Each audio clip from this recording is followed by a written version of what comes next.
وسلام على عباده الذين اصطفى.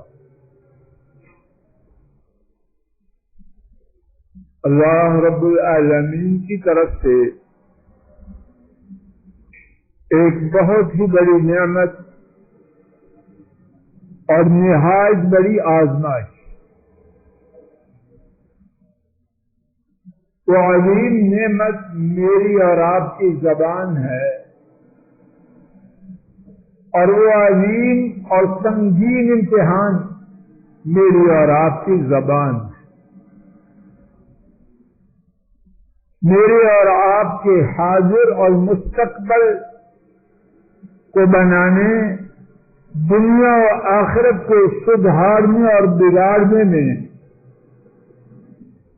اس زبان کی حیثیت نہایت ہی زیادہ. اللہ والے ہمیشہ سے اس بارے میں خوف میں مبتلا رہے، اور ان کا خوف وجہ تھا. آئیے انتہائی اختصار سے اس بارے میں بات اللہ کی توفیق سے سمجھنے کی کوشش کرتے ہیں. حضرات ائمہ مالک، ابن ابی الدنیا اور بہقی نے روایت کیا، عمر فاروق جناب صدیق رضی اللہ تعالی عنہ کے پاس حاضر ہوئے. اور جناب صدیق کون صدیق؟ روز قیامت جنت کے 8 دروازے ان سے التجا کریں گے، آئیے ہماری جانب سے جنت میں داخل ہو جائے. کون صدیق؟ رسول کریم صلی اللہ علیہ وسلم نے فرمایا، جس کسی کا مجھ پہ احسان تھا میں اس کے احسان کا بدلہ دے چکا، لیکن ابو بکر کے احسانات اتنے ہیں میں اس کے احسانات کا بدلہ نہیں دوں. اس کے احسانات کا بدلہ میرا رب دے. وہ صدیق کیا کر رہے ہیں؟ اپنی زبان، اور وہ زبان نہیں، زبان مبارک ہے. میری ایسی کروڑوں زبانیں ان کی زبان مبارک پہ قربان ہو جائیں. جناب صدیق رضی اللہ عنہ اپنی زبان کو کھینچ رہے ہیں. عمر فاروق نے دیکھا، عرض کیا، ما غفر اللہ لک، اللہ آپ کو معاف کرے، ایسا نہ کیجیے، رک جائیے. فرمایا، ان ھذا اوردنی الموارد، یہ زبان اس نے مجھے تباہیوں میں ڈالا. اللہ اکبر. اور یقین ہے اللہ کی رحمت سے ان کی زبان، صدیق کی زبان، تباہی میں ڈالنے والی نہ تھی. اگر ہوتی تو صدیق نہ ہو، لیکن ان کا خوف ہے. میں آپ، ہماری حیثیت کیا؟ اللہ گیا ہے، کچھ پتا نہیں کل کیا ہو، کل نہیں ابھی کیا ہو جائے. جہنم کی گہرائیوں میں پھینکے جانے والے بن جائیں کہ اللہ اپنی رحمت سے جنت میں لے جائے، کسی کی خبر نہیں. کسی کو ہے پتا؟ اور یہ صدیق 8 دروازے پکارنے والے، ہماری جانب سے آؤ، جنت میں داخل ہو جاؤ.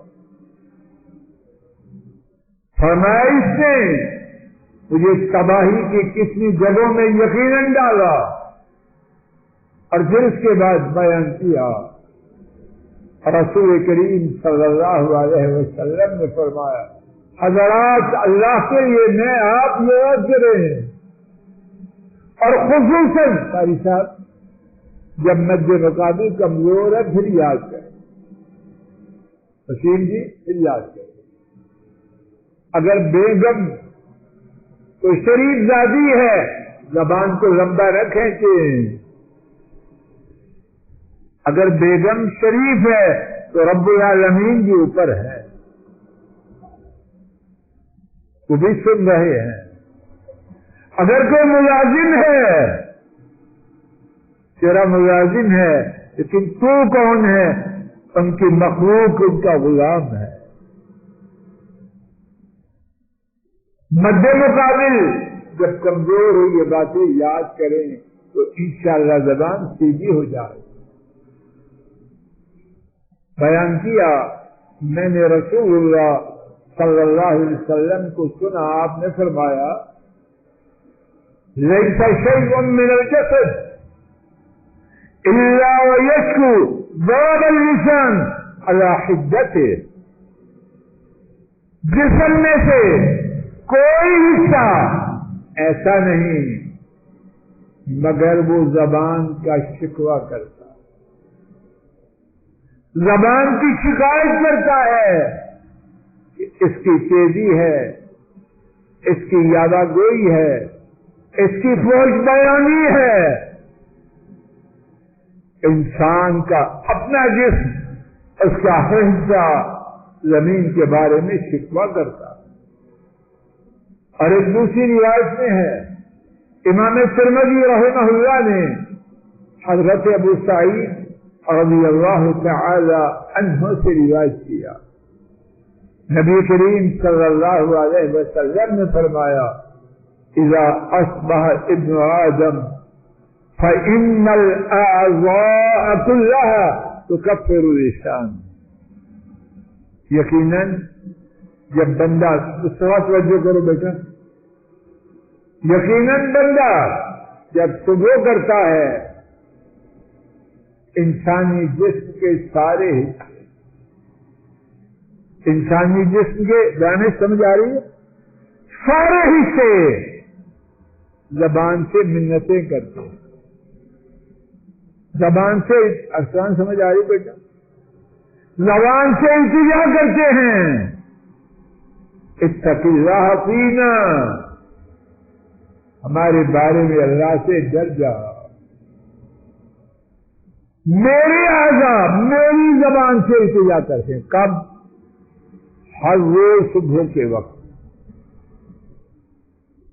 ہر روز صبح کے وقت التجا کرتے اتق اللہ فینا، ہمارے بارے میں اللہ سے ڈر جاؤ، منتیں کرتے۔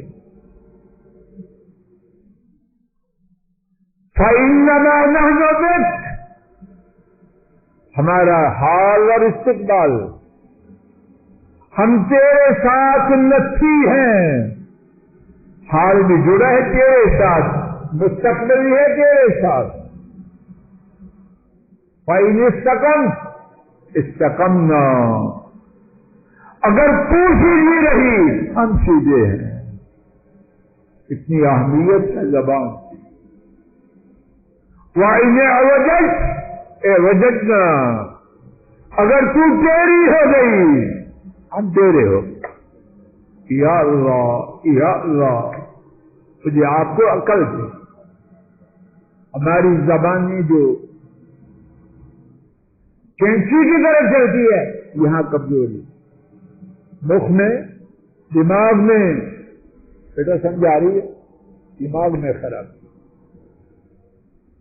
اندر کھوٹ ہے۔ زبان جو میرے اور آپ کے اندر ہے وہ نکالتی، سمل سب ایک تکلف کر کے فراڈ کر کے تو آدمی کتنی دیر فراڈ کرے گا؟ بولے گا کہ نہیں بولے گا اندر کی بات؟ کیسی بات فرمائی، اگر تو سیدھی رہی ہم سیدھے ہیں، اگر تو تیری رہی ہو گئی ہم تیرے ہیں۔ اللہ کے لیے میں آپ رک جائیں رک جائیں رک جائیں، اپنی زبانوں کو قابو کریں۔ کوئی فراڈی بات واضح ہو رہی، اس کو لگام دیں، سنگلوں میں بند کر دیں، چل چل چل چل چل چل چل چل، ایسے نہ کریں۔ اپنی تباہی اور بربادی اپنی ہی زبان سے نہ کریں، اس کو تالا لگائیں، لاک ڈاؤن کریں، انشاءاللہ خیر ہو۔ اور جب ہم کوشش کریں گے اللہ مدد کرے گا۔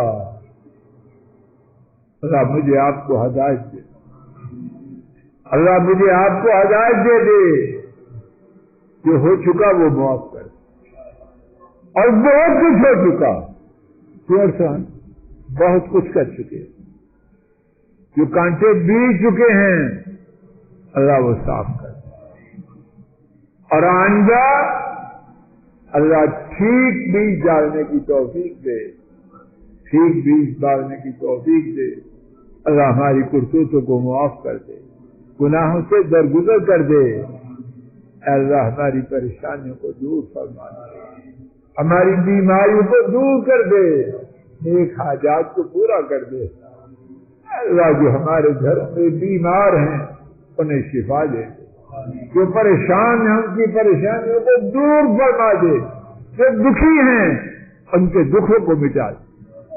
اے اللہ جو مظلوم ہیں ان کو اپنے فضل و کرم سے بلند و بالا فرما دے، ظالموں کو ہدایت دے دے، بے اولادوں کو نیک اولاد، بگڑی ہوئی اولاد والوں کی اولادوں کی اصلاح، رشتوں کے یہ پریشان والدین بہترین اور بابرکت رشتے عطا فرما دیجیے، اور جو رشتوں کے ستائے ہوئے ہیں اے اللہ ان کی مدد کیجیے اور ان کے رشتے داروں کو ہدایت دیجیے۔ اے اللہ امت پر رحم فرمائیے کہ جو عذاب کورونا کی شکل میں ہماری کرتوتوں کی وجہ سے آ چکا ہے، ہمیں سچی توبہ کی توفیق عطا فرما کے اس عذاب کو دور کر دیجیے۔ جو بیمار ہیں انہیں شفا دے دیجیے، جو مبتلا ہیں ان کو نجات دے دیجیے، جو بچے ہیں ان کو ہمیشہ محفوظ فرما دیجیے۔ ہمارے ملک پاک کی خیر فرمائیے، امت کو بلند و بالا فرمائیے۔ صلی اللہ تعالی علی خیر خلقہ وعلی آلہ واصحابہ وأهل بيته وأتباعه إلى يوم الدين آمين يا رب العالمين۔